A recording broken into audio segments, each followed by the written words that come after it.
Alright, welcome to another video for chemistry. In this video, we're going to be continuing our series in limiting reagents. This is a specific problem in limiting reagents, and let's go ahead and dive in.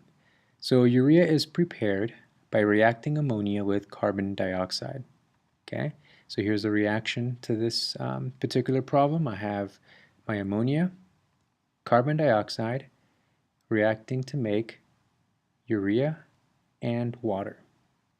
Okay, so this is the problem now. In one process, we have 637.2 grams of ammonia treated with 1,142 grams of carbon dioxide. Now, like I mentioned before in the previous video, in the reactions that we actually perform, they are so exact with the amount of mass that we use that it's virtually impossible to have every single one of the elements, compounds react with the elements and compounds, every single element and compound with the other reactant that you're mixing it with. Okay, it's never a very clean-cut process. So this is our problem. We have, like I mentioned, 600 grams of ammonia with carbon dioxide, 1,000 grams or so of carbon dioxide, and the problem is which of these reactants is the limiting reactant. Okay, so we want to calculate also the mass of ammonia that is produced, I'm sorry, not ammonia, of urea produced. And then we also want to find out how many excess reagents in grams is left at the end of the reaction. So there's three things that I want to find out in this particular problem. Let's dive into the first. So which of these two reactants is the limiting reagent? So to recall what a limiting reagent is, a limiting reagent, again, it's in the name itself. It limits the reaction of the whole reaction. Okay, it limits the amount of product that you can produce. So, and to find out which of these is limiting, you have to find out how many moles each of these reactants produces, and find out which produces the least amount. Okay, so what you see here is you see my progression going from grams of ammonia all the way to moles of urea, because that's eventually what I want to find out. How many moles of urea can I produce? In order to get there, I need to convert my given. My givens are given in grams. Both ammonia and carbon dioxide are given in grams. So I want to convert my grams, I want to convert that into moles, okay, and then I'll convert those moles of ammonia to moles of urea.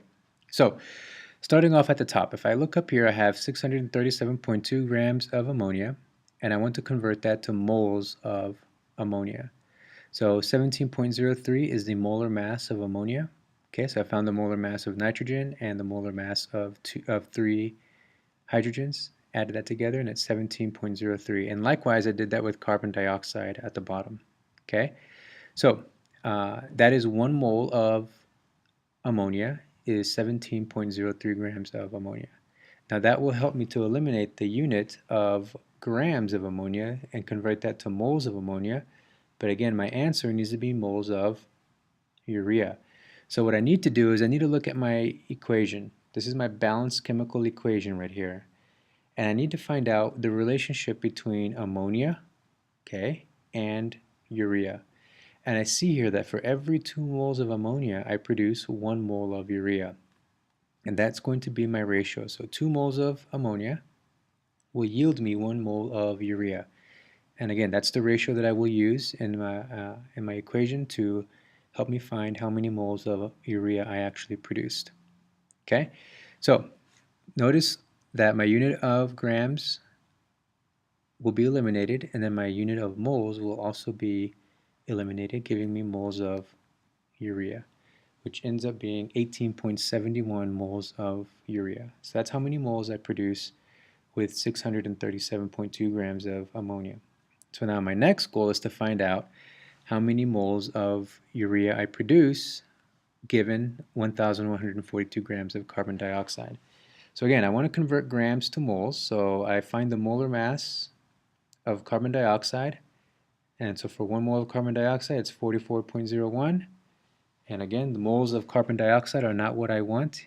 I actually want moles of urea, so I need to go back to my equation and look at the relationship carbon dioxide has to urea. And that is, 1 mole of carbon dioxide will yield me 1 mole of urea. Okay, and that will give me 25.95 moles of urea. So the question again is, part A, which of these is a limiting reagent? Okay, if you guessed ammonia, then you are correct, because ammonia yielded me 18.71 grams, which is less than 25.95 moles of urea. Okay, so now that I know my limiting reagent, part B asked me to calculate the mass of urea formed. So, given that this is my limiting reagent, that's the maximum amount of urea that I can produce. So now what I can do with that is that I can convert that from moles of urea to grams of urea, which means I have to find the molar mass of urea.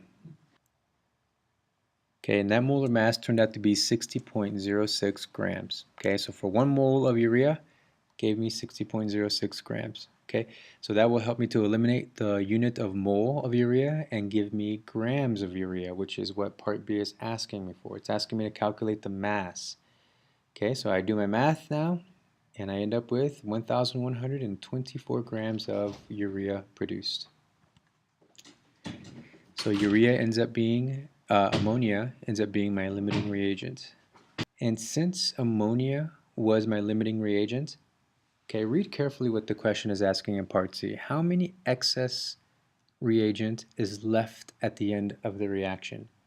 It's not asking how much was used up, but it's asking how much was left over. Okay, so again, ammonia was my limiting reagent. That means carbon dioxide was my excess reagent. So carbon dioxide, how much carbon dioxide was left over? So first we need to find out how much was consumed. So if 18.71 moles of urea was produced, that's going to be the key to helping me find how many moles of carbon dioxide were consumed as well. Okay, so going back to my reaction, okay, so I have 18.71 moles of urea, and I want to convert that to moles of carbon dioxide. So I go back to my reaction and I find out that 1 mole of urea will yield me 1 mole of carbon dioxide. And that's the combination that I need to get to my final goal. Okay, so that will eliminate the moles of urea, giving me moles of carbon dioxide. But again, I don't want to find moles, I want to find the mass. So I need to convert now moles of carbon dioxide into mass. So I need my molar mass of carbon dioxide, which was 44.01 grams. Okay, that eliminates moles of carbon dioxide, giving me 823.4 grams of carbon dioxide consumed. Now, if you read carefully the question, it's asking how much was left over, not consumed, but left over.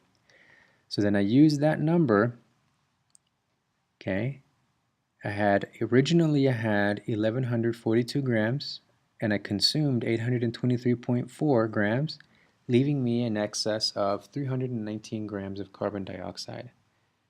Okay, so here are the answers to the 3 portions of the question.